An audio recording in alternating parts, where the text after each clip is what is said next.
Hello students, today we'll be starting a new series on a different component of the circulatory system. We'll be discussing the components of the blood. Let's get started. The first thing I'm going to do is draw a representation of a blood vessel. Shown here is a crude representation of a blood vessel. This is a segment of a blood vessel. The yellow inside represents the liquid. We're going to identify that liquid later. So I'm just going to put here a reminder for myself.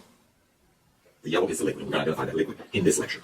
There are numerous elements found in the blood, or countless elements found in the blood. And so what we're going to do, we're going to group them into 6 groups. We're going to identify those 6 groups. Within this liquid, you have elements that float around in the liquid or are not dissolved. The first one is going to be a cell that has a red color. So let's just draw that one first. It's going to be a red cell.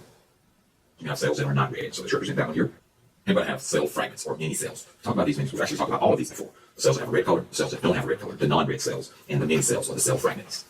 Now I'm just going to describe these 3 items. We have our red colored cells, our non-red colored cells, and the cell fragments. So I'm going to annotate those here. And so this is our first group of elements that are found in the cell. The red cells, the non-red cells, and the cell fragments. Together, these elements make up the formed elements because they form into something that's not dissolved within the fluid or within the liquid. So we're going to call these formed elements.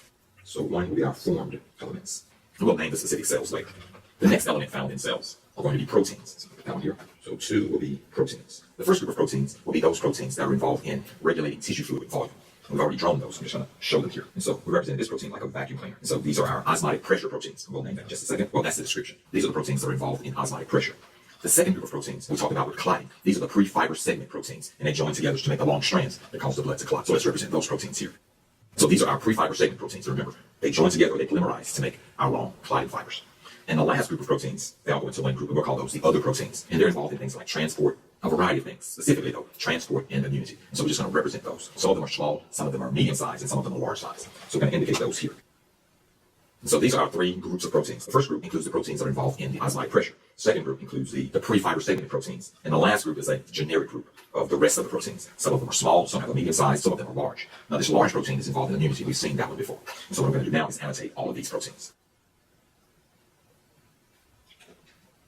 And so shown here are the proteins that are found within the blood. The osmotic pressure proteins comprise one group, the pre-fiber segments comprise another group, and then all the others, which are grouped into small, medium, and large. And the large ones have this Y shape, and they're involved in immunity to protect us against microbial infection. And so those are the proteins found in the blood. Let's look at our third group. Our third group includes the gases that are found within the blood. Let's indicate that one here. Now we've already seen 2 of the gases. We've seen oxygen and we've seen carbon dioxide in the last series of lectures. So let's just show those here. So we've seen these 2 gases already. There's one additional gas that's really not involved a whole lot except under special circumstances. So let's show that one here. That third gas is going to be nitrogen. Now if you're a deep sea diver, nitrogen will play a role, a more significant role within the blood. But unless you have extreme physiological conditions, nitrogen usually goes unnoticed. So let's represent nitrogen here.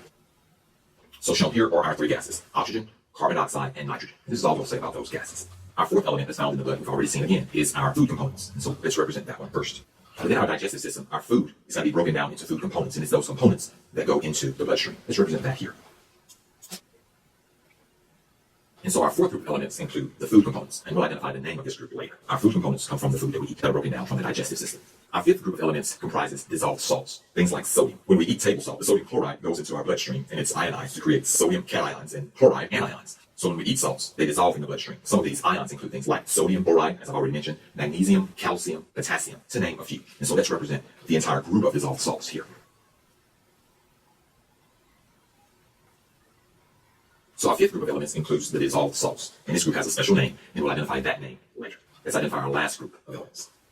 The last group of components includes waste. We've already seen that waste is transported in the circulatory system. Waste includes things like urea, uric acid, creatine, creatinine, bilirubin. And so we'll identify a few of those here.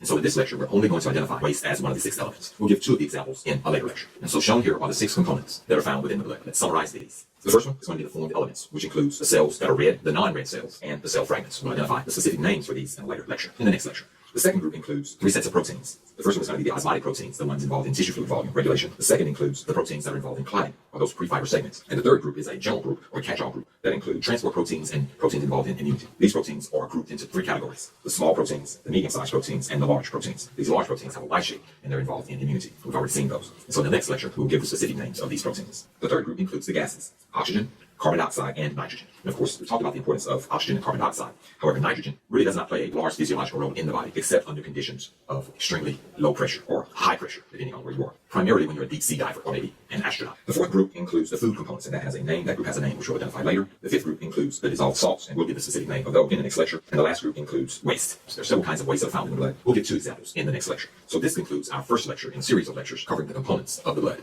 I hope that you've learned a lot.